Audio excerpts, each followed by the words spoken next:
আমাদের অনন্য স্টোরি সকল প্রকার পার্ট গল্প দেখতে আমাদের চ্যানেলটি সাবস্ক্রাইব করে পাশে থাকা বেল আইকনটিতে ক্লিক করে অল নোটিফিকেশন অন করে দিন।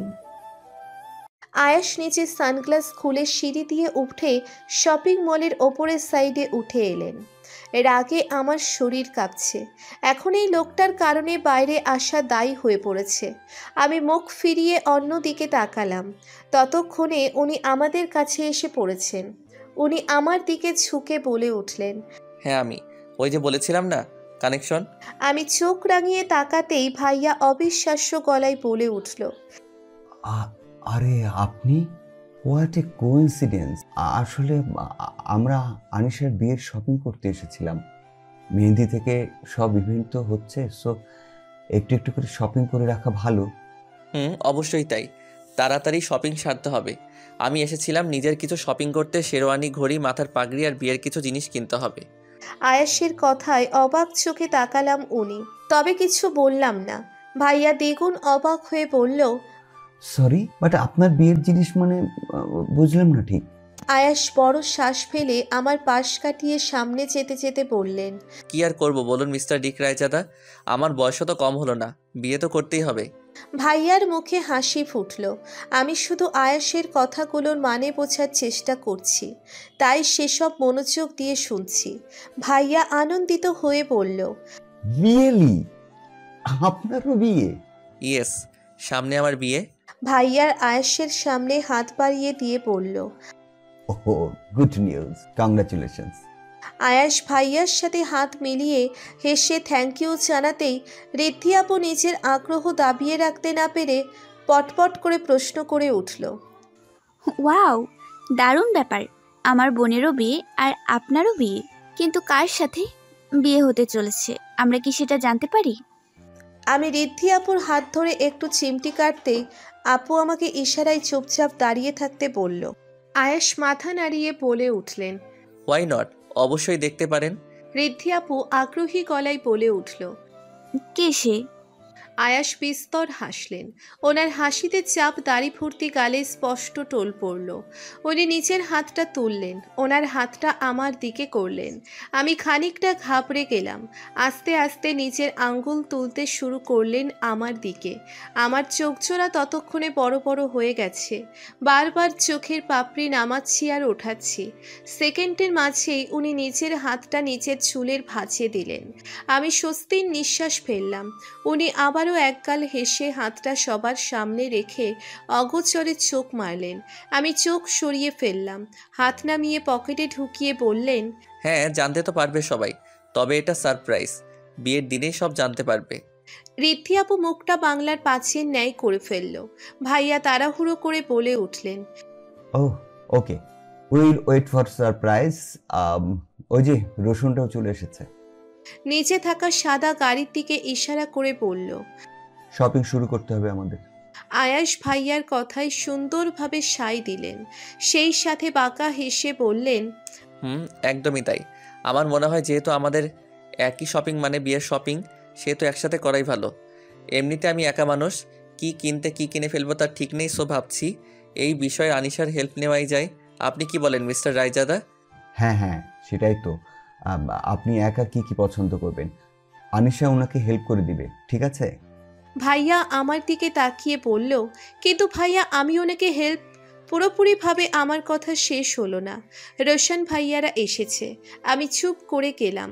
না জানি আমি প্রতিদিন সকালে কার মুখ দেখে উঠি। জীবনটা বরবাদ করার জন্য এই মানুষটাই কেন এলো? ওয়াই? শপিং মলে হাঁটছি। আমার ডান পাশে বড় আম্মু, আমার ডান পাশে ঋদ্ধি আপু আর বাম পাশে আয়াস হাঁটছেন। আমাদের দুই ধাপ সামনে হাঁটছে রোশন ভাইয়া আর আমার ভাইয়ার সঙ্গে বড় আম্মু। রোশন ভাইয়া মিনিটের মাঝে 5 বারের মতো পিছন দিকে তাকাচ্ছে। হয়তো আয়াসের সঙ্গে হাঁটাটা মেনে নিতে পারছে না সে। কিন্তু আমার কি করার? আয়াস আমাকে এটা ওটা পছন্দ করার জন্য নিজের দিকে টেনে নিয়েছেন এক প্রকার, আর আমার মহান এবং উদার ভাইয়াও হাসি মুখে সেসব মেনে নিয়েছে। ভাগ্য করে একটা ভাই পেয়েছি। শুনেছিলাম ভাইয়েরা বোনের প্রতি অতিরিক্ত পজিটিভ থাকে। ভাই বোনের সারা দিন ঝগড়া লেগে থাকলেও যদি বোনের কোনো একটু সমস্যা হয় তবে সেটা ভাই বুঝে যায়। এদিকে আমার ভাইটা পুরোই উল্টো কোয়ালিটির মানুষ, অলওয়েজ বিজি। আমাকে সময় দেওয়ার মতো টাইম ওনার নেই, সেই সাথে না আছে ঝগড়া বা সাপোর্ট করার মতো টাইম। জীবনটা বেদনা। এসব কথাগুলোই আকাশ পাতাল ভাবছিলাম আমি। হঠাৎ ফিসফিস আওয়াজে পিলে চমকে গেল আমার। সারপ্রাইজটা কেমন লাগলো নিশা পাখি? অগ্নি দৃষ্টিতে লোকটার দিকে তাকালাম। সন্দেহী গলায় বললাম, কিসের সারপ্রাইজ বলুন তো? এই যে আমার বিয়ের সারপ্রাইজটা। আমি দাঁত কেলিয়ে হিংস্র হাসলাম, তবে হাসিটা শব্দহীন, কেননা হাসতে মোটেই ইচ্ছে করছে না, শুধুমাত্র লোকটাকে দেখানোর জন্য হাসা। হাসি থামিয়ে বললাম, সো নাইস, বাট আপনার প্ল্যানিংটা কি বলুন তো? কি গেম খেলছেন আপনি? উনি আমার দিকে চোখ ছোট ছোট করে তাকালেন, তারপর হালকা হেসে বললেন, গেম তো আমি শুরু করিনি সুইটার, গেম তো অন্য কেউ শুরু করেছিল, যা শেষ করব আমি। মানে কি বলতে চাইছেন? উনি খানিকটা হকচকিয়ে উঠলেন আমার কথায়, নিজের সামনের চুল উপরে উঠিয়ে স্টাইল নিয়ে বলে উঠলেন, আই মিন প্রেম খেলা। প্রেম খেলা? ইয়েস ইয়েস, প্রেম খেলা। নিজের মায়া জাদুতে মোহতে জড়িয়ে ফেলা কি প্রেম খেলা নয় নিশা পাখি? বাট আমি মোহ থেকে বেরিয়ে এসেছি, তাই তো বিয়ে করছি। আয়েশের কথাই কোথাও একটা খটকা লাগলো আমার। উনি যে সত্যিই বিয়ে করছেন অন্য কোনো মেয়ের সাথে, বিশ্বাস করতে তো ইচ্ছে করছে না। তাই তীক্ষ্ণ গলায় বলে উঠলাম, কষ্ট হচ্ছে জানেন? আপনার সাথে যে কোনো মেয়েটার বিয়ে হবে তার জীবনটা আর জীবন থাকবে না, নরকে পরিণত হবে। আর নরকে পরিণত করবেন আপনি। এটা ভেবে মেয়েটার প্রতি খুব কষ্ট হচ্ছে আমার। ঠিকই বলেছ, নরকের থেকেও কঠিন বানিয়ে ছাড়বো তার জীবন। একটা মুহূর্তের জন্যও শান্তি পাবে না সে। আমি কিছু বলার আগেই সামনে থেকে ভাইয়ার কণ্ঠের সামনে তাকালাম। ভাইয়া ইশারা করে দেখাচ্ছে শাড়ির সবগুলো আর বলছে, আনিশা, শুনেছি এখানে সব থেকে দামি আর ইউনিক ডিজাইনের শাড়ি পাওয়া যায়, ইভেন বিয়ের লেহেঙ্গাগুলো পাওয়া যায়।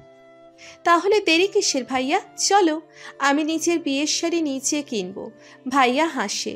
আমরা ঢুকি শাড়ির বড় শপটাতে। পেছন পেছন চলে আসেন আয়াস। শাড়ির দোকানদার আমাদের বসিয়ে দেয় টুলে। আমি বসে পড়ি। আমার ডান সাইডে রিদ্ধি আপু বসে। ভাইয়া একটু দূরে দাঁড়িয়ে বলে ওঠে, এসব মেয়েদের ব্যাপার, না জানি কতক্ষণে কেনাকাটা শেষ করতে পারবি। আমি এসবের মধ্যে নেই, বুঝলি।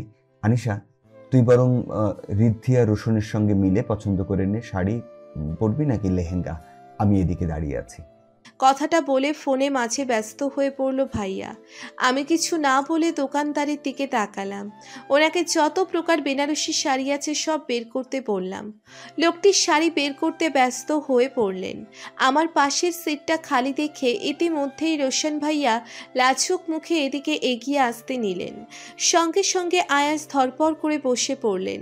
ওনার ব্যবহারে শক্ত চোখ মুখ নিয়ে তাকালাম আমি। তবে ওনার চোখ মুখটা স্বাভাবিক, একেবারেই স্বাভাবিক।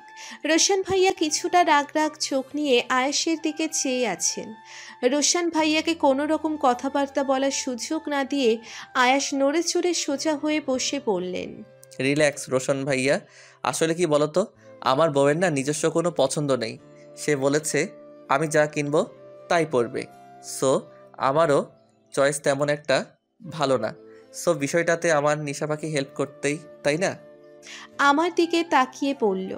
আমি ওনার কথার কোনো রকম জবাব না দিয়ে বেনারসি দেখতে শুরু করলাম। শুনেছিলাম নতুন বউকে লাল বেনারসিতেই মানায়। বেনারসি হয় লাল, কিন্তু যুগে যুগে সেই রঙটা পাল্টে লাল সহ আরও নানান রকম রঙে পরিণত হয়েছে।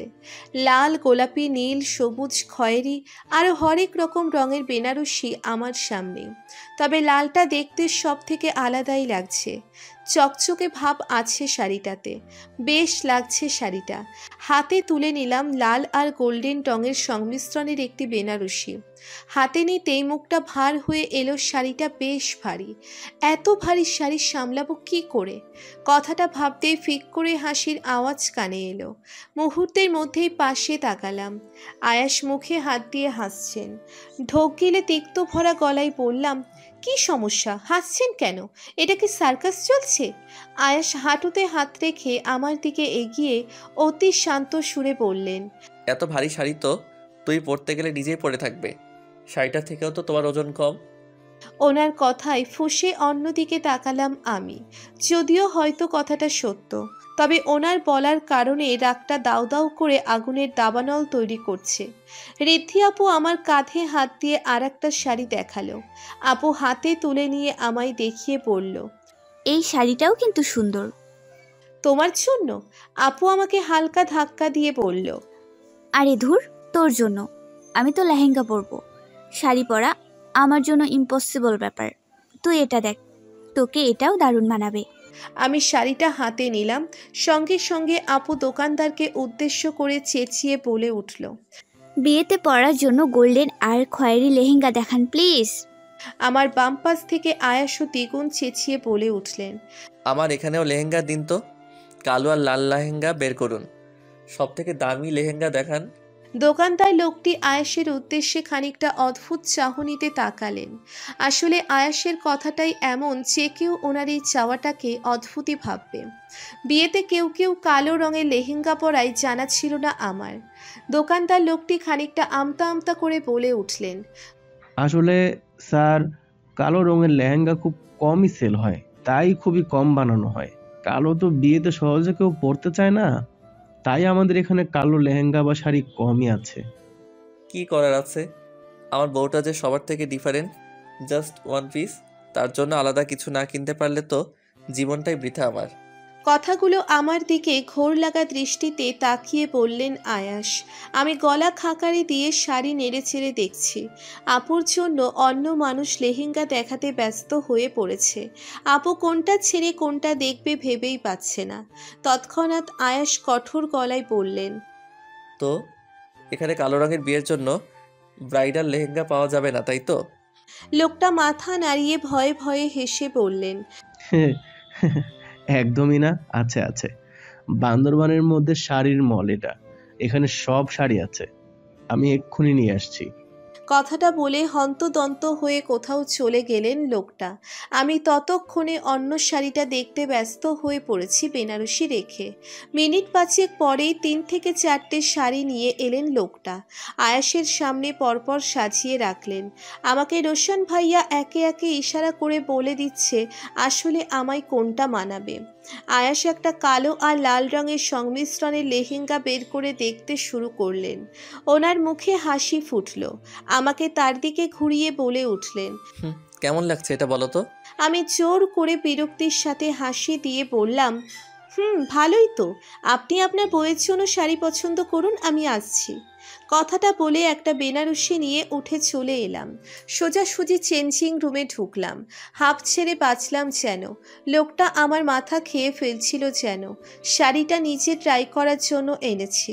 প্রতিটা মেয়েরই ইচ্ছে বা শখ জাগে নিজেকে একবারের জন্য হলেও বউ রূপে দেখার।